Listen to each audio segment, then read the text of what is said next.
Hello on this gloomy, misty, beautiful, mysterious Tuesday at the end of February. That's right, it's the 28th, technically the last day of February, but it's a leap year. We get a whole extra day. No, it's not. It's the 27th. I can't do calendars, apparently. So it's the 27th. Tomorrow's the 28th. And we have a 29th of February. I was so excited, I just didn't pay attention to the date. Nonetheless, I'm here, Chris, in the cellar at Second Glass, talking cellar chats, talking the weekly wine flights, and we're off to España. That's right, headed to Spain. We're going to do some bubbles. We're going to do some fun red wines. We're going to kick it off in Panedes in Catalonia with Castellroig. I'm pretty sure I'm butchering that name. I apologize to the family, but that's what it looks like to me, so I'm going to go with that. They're Brut Rosé, so traditional method sparkling. We're going to head to Cellar de Gredos, so just northwest of Madrid, and we're going to get some Garnacha from these lovely people, and then we're back over to, my brain stopped working, just south of Barcelona to Priorat for Costa del Olivers for their Carnina and Garnacha based red wine. Let's get into it.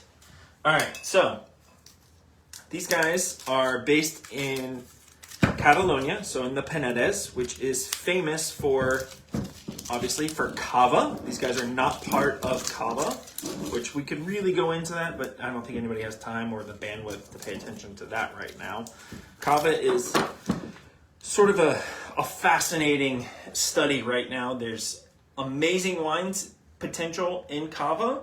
A lot of people leaving the cava DO because they're unhappy with the restrictions and the rules, and the people leaving the DO are usually the ones making the most interesting wines. So there's some shakeup happening in cava. That all said, there's great sparkling wine here and almost exclusively traditional methods, so made like champagne.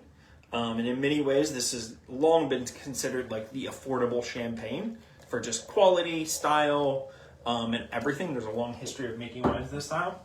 And the wines are lovely. So we've got a Brut Rosé, so Rosé style Brut. This is Grenache and Trepet and a little bit of Xarello, which are the classic varieties of this area. It is definitely on the more lean, crisp, vibrant side of things. A little bit of red fruit here, but some more like citrus, mineral, stony fruits.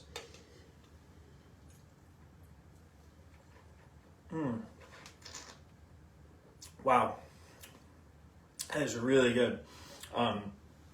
Perfect, beautiful kind of onion skin, lightly opaque pink color. Lovely wine.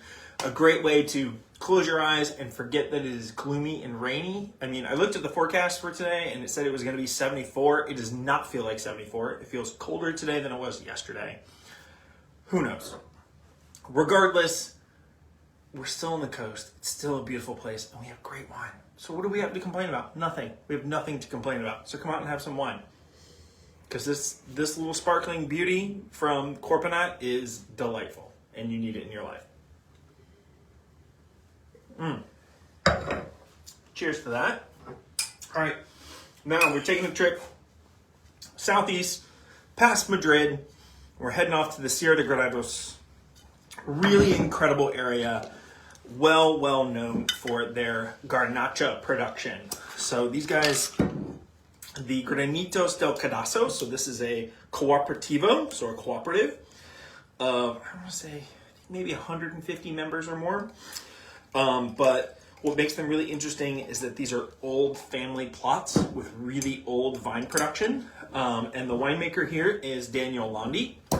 If you don't know that name, just go ahead and do a quick Google search, Daniel Landi wine. And he is one of the foremost producers of Garnacha in the world.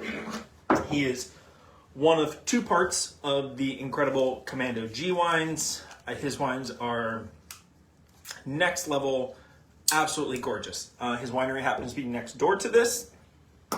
And the Cooperativo was running into, basically they just didn't know what to do. Their wines weren't selling as they should. They reached out to Daniel and they said, hey, can you come have a look, see what we can do? Could you help us out? Because, you know, by this time he'd really kind of taken on a lot of fame for his work with Garnacha and reintroducing a style of Grenache that really hadn't been seen in Spain in a long time, which is this lighter, fresher, I mean, you can tell, really transparent, like, you know, elegant style of Grenache.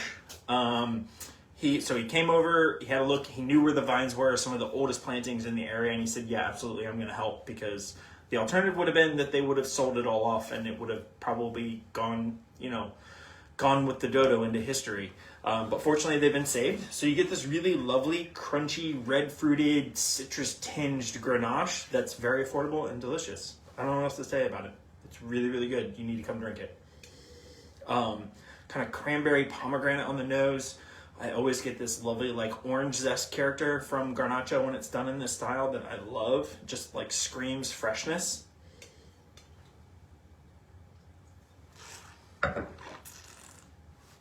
Oh, yes. Texture. Loads of quality here. Lots going on. I mean, I think I've said it before, maybe not on here, but in other situations. Grenache is really what people wish more Pinot was. It's red fruited, it's lively, it's fresh, it's got complexity, it's got length, and it can basically grow all over the place. Like Garnacha does, I mean, it's finicky, it's grapes. But it's much easier to grow than Pinot Noir. You know, at least that's what people say. Regardless, the wine's really good, so you need to come have some.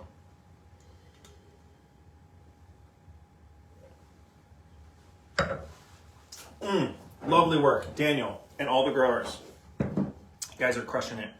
And I'm really sorry, Daniel has a key partner, and I'm terrible at remembering his name, and that's not fair, because he's just as important as Daniel Landi is. But I digress. All right, back to Catalonia.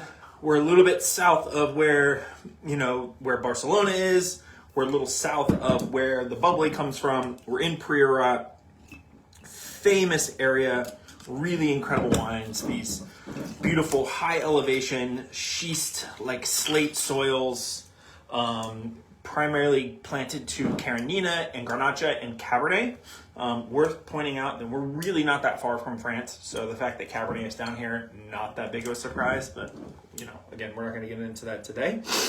This area went through a huge uptick in popularity in the late 90s, early 2000s with some big, heavy, dense, you know, sort of new world styled wines, lots of new oak, lots of richness, lots of extraction. They've gone through a little bit of a renaissance, and while those wines still exist, and they are lovely in their own right, there's been kind of a push to go back to what maybe would have been more traditional in this area, and Costa dels Olivers kind of hits on that. It's darker, it's got structure, it's got a little more density to it. There's some new oak here, but it's not overly heavy-handed. I mean, this is, I just think like, I don't know, barbacoa tacos or just like just a big plate of like grilled meats and veggies. Well, while this is on the coast, I think that just makes more sense. This wine just makes you happy. Get that little bit of sweet spice from the new oak. Not a lot of new oak, just a little bit here. More blackberry, a little bit of a plum character.